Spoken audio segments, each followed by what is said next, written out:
दिनों से काम शुरू कर रहे हैं। मैं पहले दिन से बोल रहा हूँ कि ये काम बहुत कठिन काम है, लेकिन आसान भी, क्योंकि ये रात दिन करने वाला काम है। हमारी लड़ाई मनुस्मृति वर्ष संविधान। मनुस्मृति चाहती है शोषण, संविधान चाहता है शोषण मुक्त समाज। तो ये प्रेमचंद जी का सबने जिक्र किया। मैं 30 साल आंदोलन ही करता रहा, और आंदोलन से कुछ होता नहीं, ये गलत है। हम लोगों को मिलेंगे, ये बड़े बड़े सम्मेलन की बात कर रहे हैं।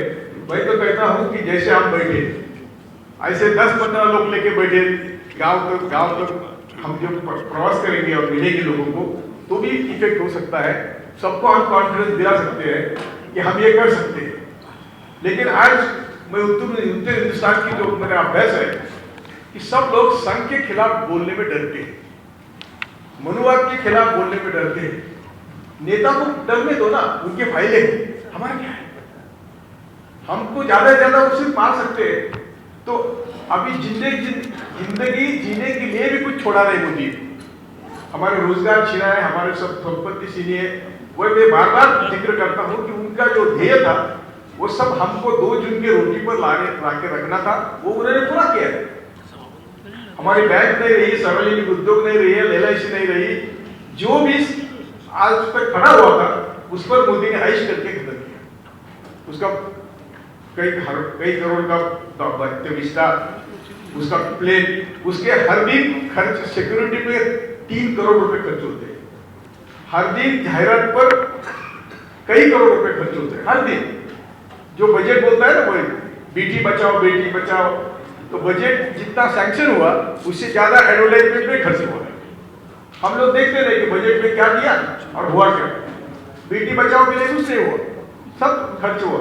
तो ये सब रोकना है, और वो डट से करता है, किसी को डरता है नहीं, किसी को उसको परवाह नहीं।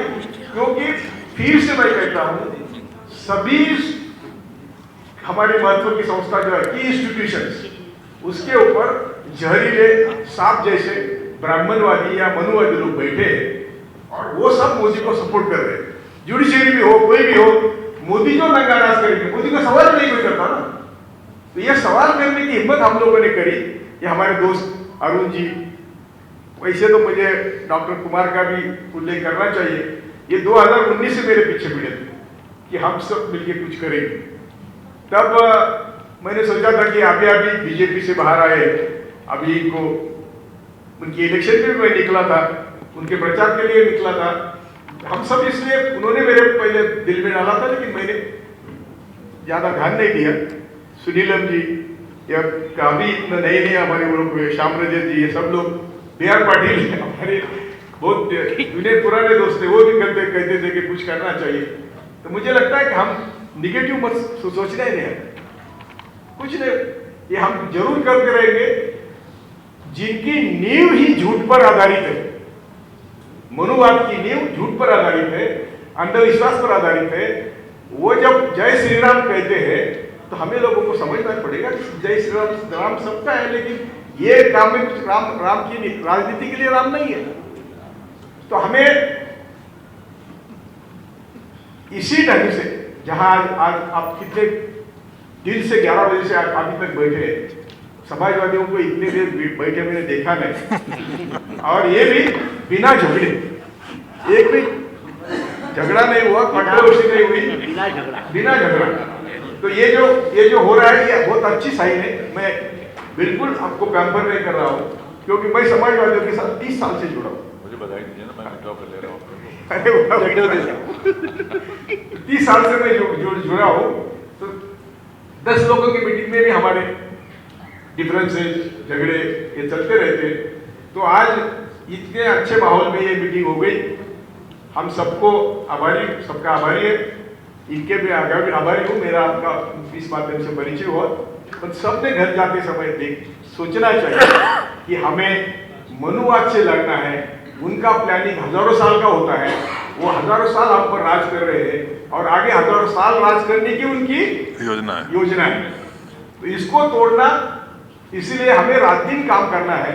और हमारा काम सत्य के आधार पर है, उनका काम झूठ के आधार पर है, उनका काम, उनकी नींव ही झूठी है। इसलिए ये सबसे बड़ी ताकत हमारी सत्य की है ना। तो हम सत्य के आधार पर समाज को बदल सकते हैं। बदलने की कोशिश नाकाम कभी होती नहीं। तो आज मैं सबको बधाई देता हूँ, सबके आभार मानता हूँ और मनुवाद के खिलाफ लड़ने की आप सब इस हॉल में आगे जाने की पहले शपथ लेके लड़ो। समझो, अंडर एस्टिमेट मत करो। मैं जो कहता हूँ ये किसी में मुझे किसी धर्म का द्वेष नहीं, ब्राह्मणों का तो बिल्कुल द्वेष नहीं। मेरे सब निजी दोस्त ब्राह्मण है, परंतु हम संघ को अच्छी तरह पहचानते हैं। हमारा जो वो मुझ वाला बोल रहा था बड़े जोर से अविनाश, तो मैं सबको आप बधाई देता हूँ और सबके साथ काम करने को। मैंने कहा था पहले मीटिंग में कि मेरे लिए किसी ने 1 रुपया भी खर्च नहीं करना है। मैं मेरे बलबूते पर जहाँ भी आप बुलाएंगे आएंगे, हम काम करेंगे। आज का भी ये सब खर्च कंट्रीब्यूशन से होना चाहिए। कि मैं पहले से बोल रहा था, अभी भी जिसने किसने कंट्रीब्यूशन दिया नहीं दीजिए, क्योंकि किसी एक के पैसे से हम काम करेंगे तो हमारा काम आगे नहीं बढ़ेगा। किसी पद के लिए हम काम करेंगे तो हमारा काम आगे नहीं बढ़ेगा। किसी को इलेक्शन लड़ना है, किसी को मिनिस्टर बनना है, अभी नहीं। पहले हम मोदी शाह व्यक्ति है, ये संघ की जहरीली सोच है। मोदी शाह खुद कुछ नहीं करते हैं, उनको नागपुर से डिक्टेशन आता है वैसा करते हैं और बाकी कैपिटलिस्ट का मैं बात फिर जिक्र करता हूँ कि हम कभी संपत्ति के मालिक नहीं थे। संविधान आने के बाद हम जमीन के भी मालिक बने। महाराष्ट्र की तो परिस्थिति ऐसी थी कि हम कभी, हमारे पास जमीन नहीं थी, लेकिन जो टीलर्स डे आया 1 अप्रैल 1956 में हम जमीन के मालिक बने। तो यही तरीका देश भर में हम सबकी जमीन, हमारे यहाँ पे देवस्थान की आज भी लाखों एकड़ जमीन है और कोई पूछता नहीं।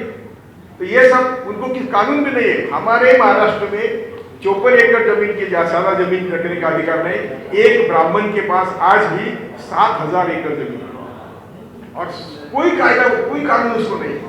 कोकण एरिया में खोत मंडली जो है आज भी उनके पास हजारों एकड़ जमीन है और ये इनके लिए कानून ही नहीं।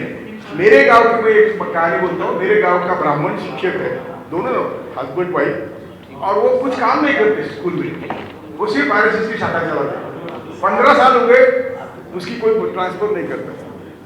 इतना उनका जो एक पकड़ा है, जो एक दबाव है, उस दबाव को हमें झुकाना है, उस दबाव के बाहर आना है। और दबाव के बाहर आने में ना वो हमको डरेंगे नहीं, क्योंकि उनकी नींव, फिर से मैं बोलता हूँ, झूठ पर आधारित है, हमारी सत्य पर आधारित है। जय भारत। नेशनल दस्तक की आपसे गुजारिश है कि अगर इसको बचाना चाहते हैं तो नेशनल दस्तक को सब्सक्राइब करने के लिए रेड कलर के सब्सक्राइब बटन को दबाएं, फिर बेल आइकन की घंटी दबाएं। नेशनल दस्तक को बचाने के लिए बहुत जरूरी है कि हर खबर को शेयर करें, लाइक करें, कमेंट जरूर करें।